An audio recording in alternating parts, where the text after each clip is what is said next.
My dear Indian fellows, all the nationals, 1.40 crore. Today is the day of celebration, festivities, in the sense that we have celebrated 77th Independence Day for India's landmark strides towards fullest democracy, and of course it fills my heart with jubilation, and also forces me to introspect on certain aspects of how free, how liberated, how progressive we have come to be known as, in the true sense, as compared to the other democracies of the world. Of course, within this short span of time, India has grown from strength to strength. It has proved its mettle as one of the largest democracies on the globe, and it has also strengthened its policies and his parameters and the yardsticks and those all scales which are usually applied to measure the strength and the weakness of any democracy. So we have grown by leaps and bounds, no doubt, because of sagacious policies of the Prime Minister in the past. And our present Prime Minister, who addressed today, I was listening to him with a bated breath that is going to be a bit different, a bit more dramatic, or maybe a bit more honest, because he has already addressed our nation for, this is the 10th time, I believe. There are only a couple of prime ministers who have been able to address our nation for 10 times, like Indira Gandhi and Manmohan Singh. And so obviously this tells a lot about who is the helm of affairs, and despite having such a fruitful 77 years of our independence from the yoke of British colonials, what have we achieved so far, and what are we going to be known for in the coming generations, and what kind of nation we're going to leave for our coming generations to inherit. There are some of the highlights of today's speech, although it's no different. It was like the same wine, the old bottle, and he has been pressing upon similar aspects of similar issues, trumpeting a call for unity and diversity, and also his mantras of how India presents a picture of Vasudhaiva Kutumbakam, and what he says in Sanskrit, that sabko sukhaya and sabko hitaya. Like everyone's welfare, and the nation proceeds by leaps and bounds, taking care of all its citizens. But in his speech, this time he considered 140 crores people as his own family members. But in fact, 40 crores people, he doesn't care much about it. So far, his credentials concerned being he has not been leading the entire nation in the true spirit, and that's why there have been some sordid saga of not so pleasant incidents, and there have been certain natural calamities and man-made calamities, I would call them, because it was like a brazen attempt at destroying the very fabric of the democratic setup of the nation. There have been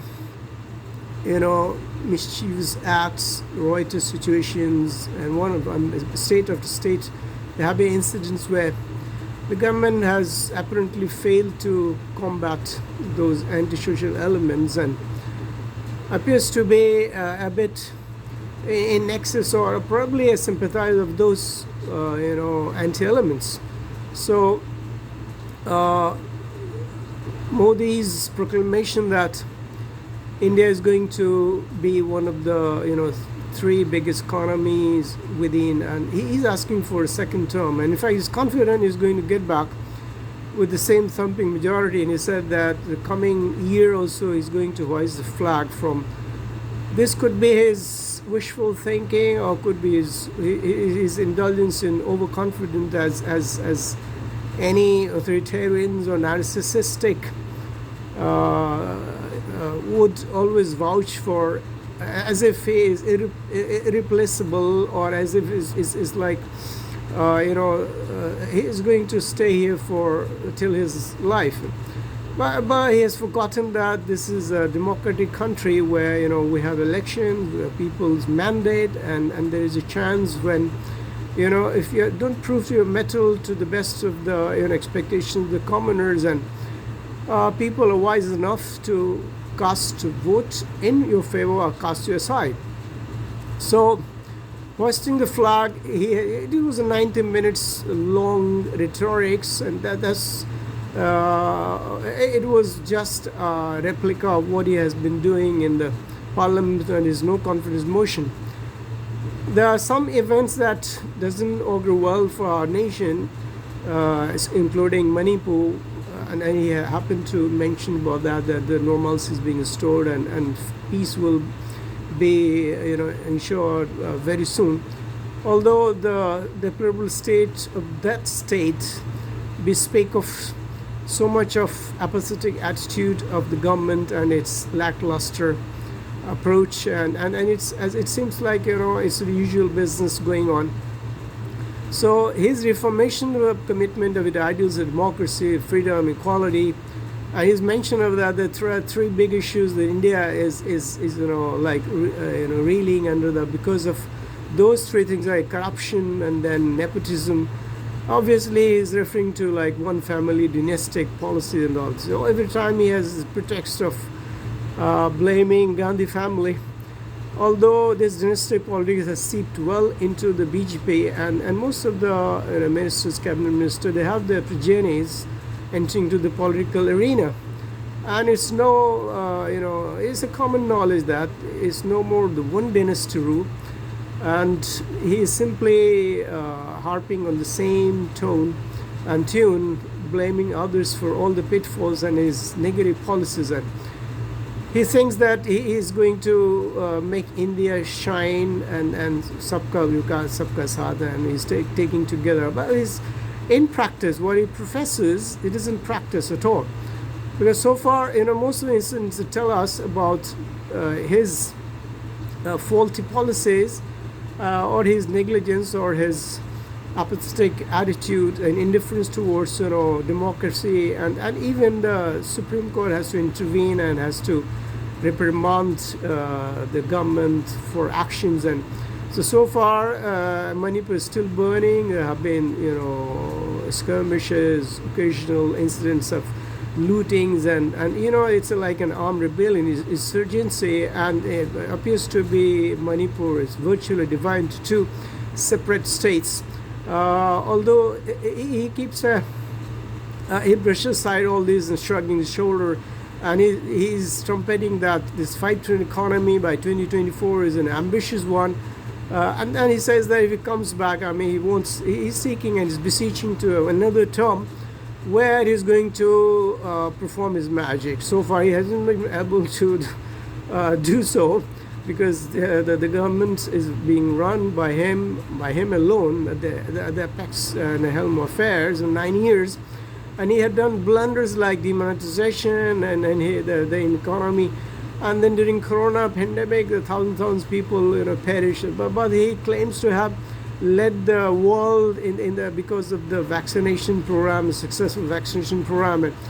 And he says that very soon, by 4047, India will be seen as a developed nation, no more as a developing nation. Although its rank is 126 and one of the struggling, besieged economy, yet to show its strength because of the large youth mammoth workforce that Modi claims to have.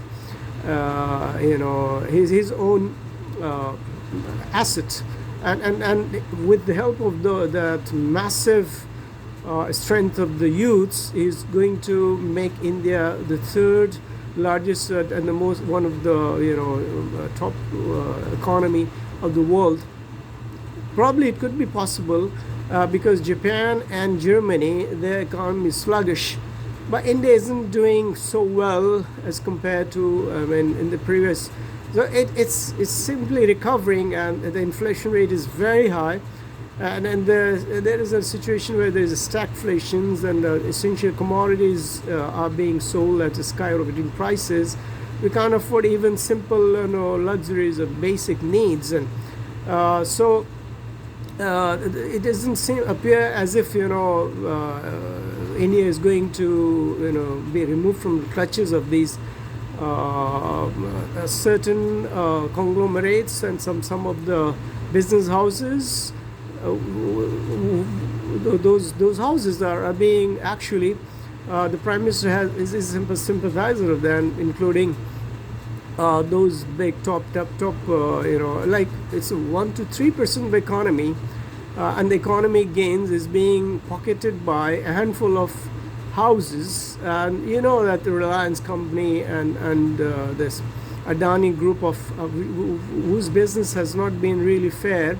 So it's a concentration of wealth, and the divide, the gulf between the haves and have-not, rich and poor, is getting even further widened. Commoners can't afford the gases and for the petrol for the cars, or cooking gases for the kitchen. So there is a need to bring about drastic liberalizations and bring about all those semi-skilled and highly skilled or sector-wise. So this commemorations and declarations, and then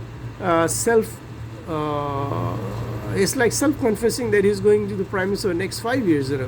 So his confidence, although he appears to be a bit jittery and shaky, and because I haven't seen our Prime Minister Modi ever getting a bit anxious and discomfiture. But when he started, he was tapping his fingers on the dice, and then he was shuffling through his papers. He was using to highlight and pinpoint his achievements so far, although there was nothing new in his announcement and what he has said, and what our Home Minister has been trumpeting in the House. And so he has to face really a united opposition in the next coming election, and then he has to face all sorts of federal structural lacuna. Because most of the states have their own government, and it's a non-BJP government, and he's going to lose many more states in the coming months, because his aura and his charm and his magic is on the wane. In fact, it seems like he is repeating himself. He's simply trying to offer himself as a messiah. He has been given, almost 2 terms now, and that's more than enough for bringing back all the messes that, because he has been pointing finger at the Congress, all the mess up, and he has inherited a very bad economy, a bad structure, a bad justice system, bad police system, and that's why this government has brought about, in fact, it has been revamped. And there are certain laws, the sedition laws and all those British era laws have been dropped in place of the so-called New Year and revised, and where it seems to be really faulty, and this our Prime Minister has a knack for pushing through down the throat many of the newer things. He experiments without consultation, without taking the opposition confidence, and then he keeps on pushing those policies even the cost at the behest of his own, and he says, I guarantee, it's me, it's Modi, and if Modi is there, it is possible. Modi hai to mumkin hai, I mean, all that. So, I mean, he has to really deliver, and he hasn't been very effective in either the implementation of those programs. And the only one thing that is really remarkable for him, that's what I've witnessed, that yes, digitization and digital divide has been abridged. He has been able to open up, bank accounts of crores, 2 crores people. He has been rationing like 40 crore people. He has been able to offer grains, like a daily dose of the ration grains and all that. And that speaks its volumes about the deplorable state, the present condition of the commoners. If there's 40 crore people that are really in need of a subsistence level, dole out or packages, we can very well estimate that this class of, quarter of the people are really reeling under the poverty, and he hasn't been able to bring about the poverty line down, further down, as it's supposed to be. Even if India becomes a 5 trillion economy, that's not going to ameliorate the condition of the commoners, because it's going to be pocketed, it's going to be amassed by like big houses, corporations' houses, because this government is all out for selling all the basic infrastructure and all, and it doesn't mind doling out or offering even the basic like infrastructure, railways and defense and airports, and all the ports have been sold out. And this also talks ill of, because we are a mixed socialistic economy where we're basically agrarian. 70% of the population still depend on agriculture, and his farm bill policy hasn't been very effective in ensuring the minimum price of, and that's why tomato price has gone onions way. It used to be onion, now it's tomato. So Modi's speech doesn't really inspire confidence anymore. People in general are disillusioned, and the charm is on the way, and he's no more effective in his speech. The first time I saw that, he was not the same confident and rhetoric, one man army, and then he says that I'm alone enough to meet all opposition parties.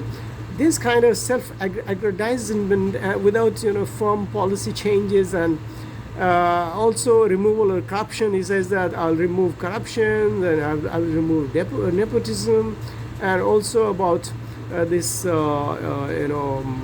dynastic policies and all that. But he doesn't look inside his own party, because so many people are. Amit Shah has got his own son to promote. Then there are other ministers. All of the people are and there are tainted ministers and tainted cabinet ministers in every party. It's not just opposition party then. So some of the agencies have been have been working as a puppets in the hands of and bureaucracies, and Delhi bill.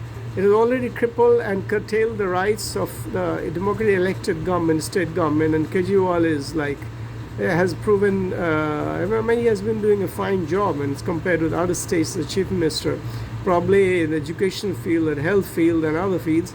But now it seems like he will have more of bickering, because he's not being allowed to. And there have been so many cases of membership punishment in the houses, like this Chadda, the AAP party member, and the Sanjay Singh, and then so there is a it seems like punitive and vindictive and vendetta politics being pushed for, in place of togetherness, and the robust democracy needs to have the fourth state as a journalist and also as an opposition. So if they are not allowed to, judiciary is not being allowed to function independently, because now the judiciary, I mean, like even election commissioner has to be appointed not in consultation with the Chief Justice of India, but the Prime Minister and one another member will be the sole authority, will have the final say in the election. So God knows how confident or why our Prime Minister is so confident that winning of the next term. It is simply trying to impress upon the people that he's the only one to be considered as Prime Minister. So probably this could be his mistaken belief that he's going to change the fate of the nation, and he has only the charisma of doing it. So people have seen him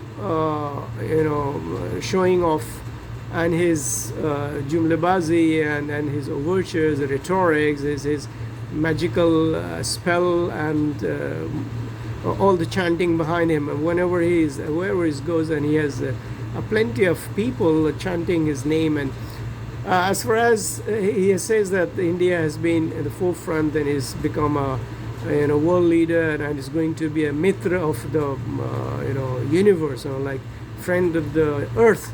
So it's not because of this. India is a mammoth economy giant, and it's a big nation. It's 1/5 the population stays there. This has become the most populous state in the world, with the largest task force of the youths. Obviously, every world is looking forward to India as a big market investment, and we have all the bright, brilliant minds, and some of the institutions were inception during Congress regime. And so India offers a lot of one of the biggest donor of all expertise, highly skilled people. Surprisingly, I must mention that for this time, all the big corporations and the social media giants, they all have their heads from India, including Facebook, YouTube, and then there's Google, Alphabet. Also, I just saw 20 of the top faring, tech giants and all over the world. They're being headed by an Indian, but they're not Indian in the sense that they have been in India and they have been. Actually, they have an upper hand, and they have been well exposed to from the best institution. They have been abroad, contributing to the best of their abilities. So there seems to be a mismatch between what our Prime Minister vows for, and also simply promises, and then he also says this is my guarantee. What kind of guarantee can you have in this democratic system of the government, where the people, this is a people's mandate, and anytime you can be deposed? You're not have been installed, and you are going to stay there until you wish to. So he says that India has reached is the pinnacle of his success, and he says that 9 years have been Amrit Mahotsav and all. Amrit Mahotsav, just by casting a spell and talking about magical words doesn't make the things better for us. It may sound to be like feel good factor. People might those who are under the illusion of looking at India as from outside, and when he goes outside, and there is a lot of, he goes to Sydney as a rock star, and then he creates, and then he has his own fan following followers. He goes to States for a state dinner, and then he also thinks that the opposition, everyone is incompetent. There is no match for his towering personality, and he's going to rule the roost for forever. His ideologues and his men who's behind, which on the basis of which he musters all his courage and all, doesn't lie in the democracy. Democracy is all about for the people, by the people, and he says that earlier our democracy used to be for one family, by one family, and that's not the scenario. Now the scenario has changed. You cannot keep simply going and digging the graves of those people who have contributed the best of their abilities. And whatever India has achieved so far, it's not because of 9 years that is given. It's all because the accumulated skills and all the kind of diligence and all the expertise and farsightedness, all the policy makings of all the previous prime minister and the Manmohan Singh, one of the best economists, who really gave us 8.9 or some sort of like growth rate in there. So that has to be commendable. I mean, India is going to be the third largest or fifth largest or whatever. It's all because of the policies that have been undertaken so far by the best minds India has produced. It's not simply because of the tweaking and also simply toying with the new idea and alternating, and then we are doing demonetization and digitization and only these are all cosmetic changes that has been brought in the last 9 years. In fact, in one of my videos, I've talked about the report card of the first 5 years and what are the strengths, key strengths, and failures. And most of the time, most of the policies are really tainted with personal hidden agendas, and he has been gloating and floating them vociferously with self-aggrandizement, self-patting, and also it's like one-man show in BJP. I mean, he doesn't consult anyone. He doesn't care about bureaucrats, and he chooses the people to work for him, and then he pushes through the down the throat of every and he undermines all the agencies, all the think tank of India, which has been behind all the successes and all the new policies. That's why in 75 years or 77 years, I mean, we have achieved that no nation on earth has been able to. Because of the green revolution and white revolution, and then restructuring, and then heavy installation, and the architect of bright India, the Jawaharlal Nehru, and also the Rajiv Gandhi, who could foresee the future of digitizations and the internet, and he was the one to bring about all these magical changes, because they all have been well exposed to the Western influences, and they have known how the rest of the world, Europe, America, and England, and all those countries have been progressive and have been doing fine leaps and bounds by bringing about altogether changes whenever our country needed. So this 77th Independence Day, it was more or less just a repeat or reiteration of what we had witnessed in the parliament, and no confidence motion that has been repeated by in his 2 hours, and where he failed to even mention about Manipur crisis. He never talks about a crisis, always talks about his glorious days and glories, and I mean, glory comes by substance, it isn't by hollow and just verbal altercations, just by abusing and accusations on the others. You cannot blame for for the whole tenure for the failures of yours failure. You have to take into account why, how, and how. I mean, this is how.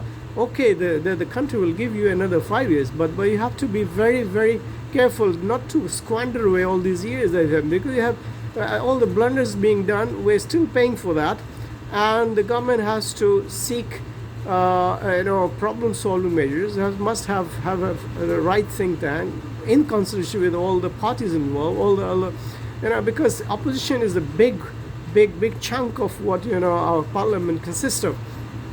And what I'm hoping for, I mean, the best that probably even if this present government comes again with the majority, that is more likely as conjecture and as a projections.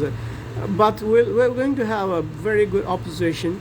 The opposition has realized it is going to play a very effective instrumental role in not only working as a check and balance, but also countermanding, also trying to hold the government responsible for its wrongdoings or its wrong policies. And so, of course, we look forward to a brighter future of India, and I wish that India becomes really the giant. In fact, it's supposed to be to leave China behind. China is also trailing, and its economy is not doing fine because of the altogether world recessions and its policies toward. So it is no doubt that India is going to trail behind most of those progressive nations, and it will be in the league. Perhaps it may not leave the may not be one of the, but it's going to trail behind. It's not going to be a progressive nation anymore because of its robust economy gains, its large workforces, and its all over the world it has been witnessed that India has always stood by, and its non-alignment policies, its nuclear facilities, its space programs, its engineers, its doctors, teachers, educations, and all the bureaucrats. All of them are well known for the rest of the world. Wishing the very best of the coming years ahead, and I don't mind, having the same prime minister in the next term, but I would like to see the real change in the ground, and also reformations. That's what he touted. We reform, and we what do we achieve? I mean, we're ready to bring about reforms. We're also ready to construct and restructure. There has to be a restructure. Of course, we need to reform for betterment. Thank you very much. Wishing all my fellow Indians and all the Pravasi Bharatiya NRIs and all those world over a very, happy 77th Independence Day.